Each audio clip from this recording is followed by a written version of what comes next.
بسم اللہ الرحمن الرحیم۔ السلام علیکم ویورز، مائی نیم از شہزاد۔ اور ویورز، آج ہم اپنے انگلش گرامر رولز سبق نمبر 9 سٹارٹ کر رہے ہیں، جس کے ہر ویڈیو میں گرامر کے بارے میں کچھ معلومات ہوں گی جو سادہ مگر کارآمد ہوں گی۔ So let start the episode number 9۔ Viewers, اس سے پچھلے ویڈیو میں یعنی رول نمبر 8 میں ہم نے آرٹیکلز کا استعمال دیکھا تھا مٹیریل ناؤن کے اوپر۔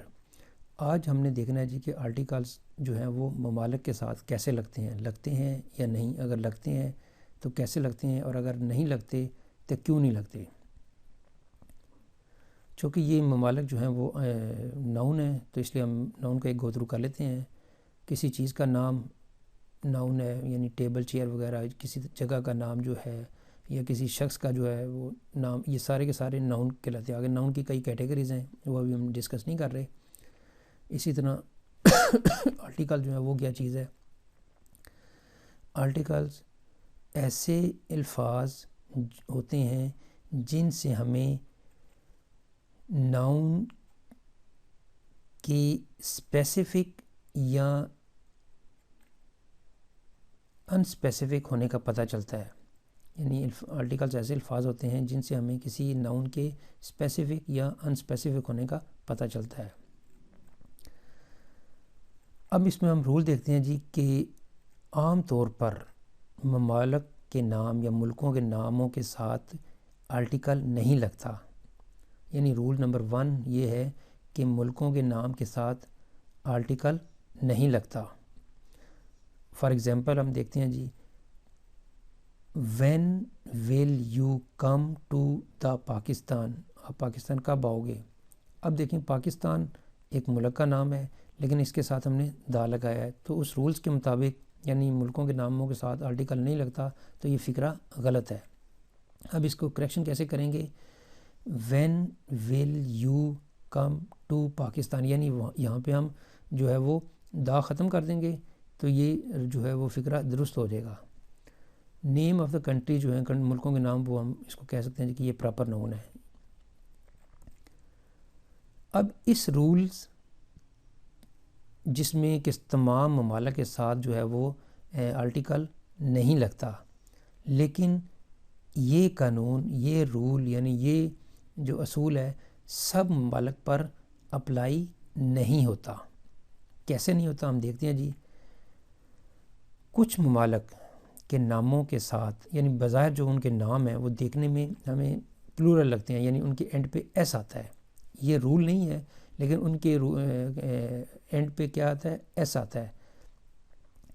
تو اس میں کئی ممالک ہو سکتے ہیں، لیکن میں نے جو ہے نا وہ مثال کے طور پہ 2 ملکوں کے نام لیے ہیں، دا فلپینز اور دا نیدرلینڈز۔ یعنی دا فلپینز، دا نیدرلینڈز، ان کے ساتھ جو ہے وہ دا لگتا ہے۔ اب ان کے علاوہ اور کن کے ساتھ دا لگتا ہے وہ بھی ہم دیکھ لیتے ہیں۔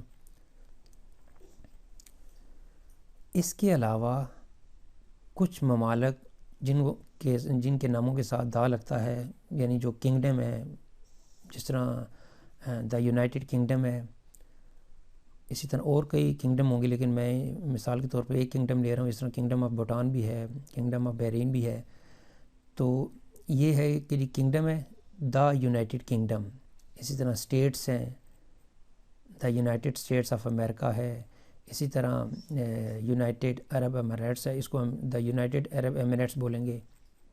یعنی یونائٹڈ کنگڈم نہیں صحیح، یونائٹڈ عرب ایمریٹس نہیں ٹھیک، بلکہ ان کے ساتھ دا یونائٹڈ عرب ایمریٹس لکھا جائے گا۔